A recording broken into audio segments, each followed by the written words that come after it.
Hey everyone, welcome. In this video, I want to talk about naming variables in Python. Variables are a very important concept in programming. Naming variables are one of the most important skills that you can have as a programmer. I know it sounds silly, but if your program is not descriptive enough, it would be hard to understand by another developer or even you in the future. Officially, variable names in Python can be any length, consist of uppercase and lowercase letters, digits, and the underscore character. For example, all of the following are valid variable names.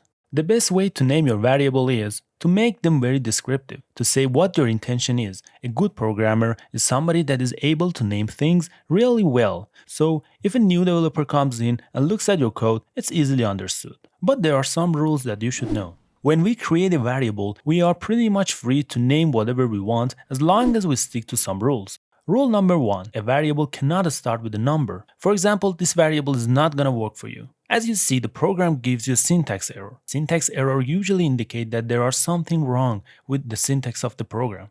In this example, starting a variable's name with a number is not acceptable syntax for Python. Don't forget that we can use numbers in our variable name, but we can't start our name with a number.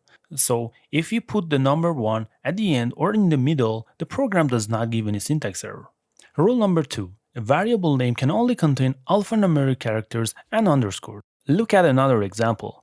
Again, the program will give us a syntax error. This means we can't use special characters including a space in our name.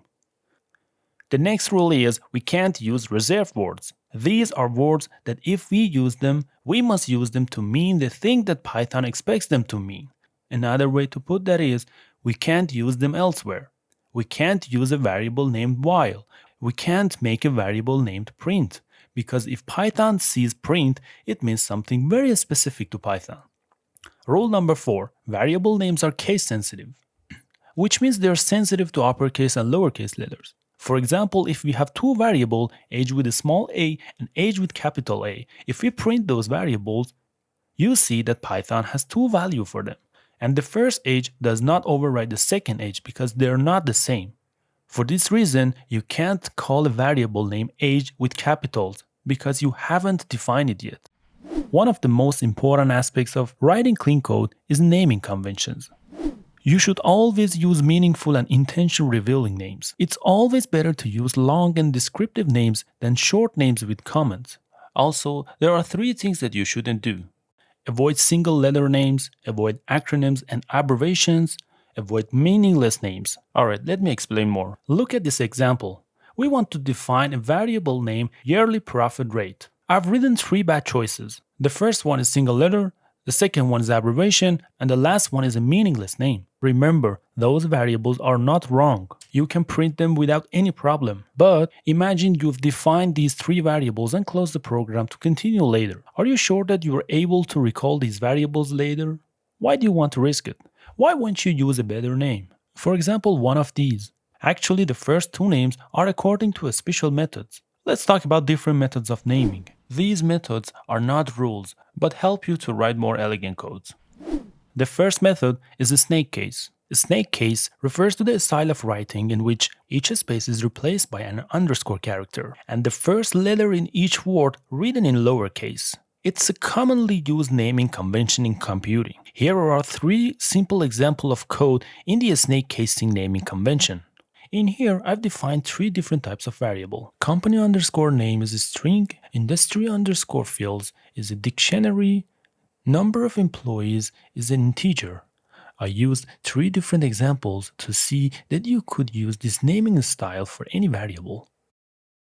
The next method is camel case. In camel case naming style, you will start each word with a capital letter, except the first word, and don't separate words with underscores.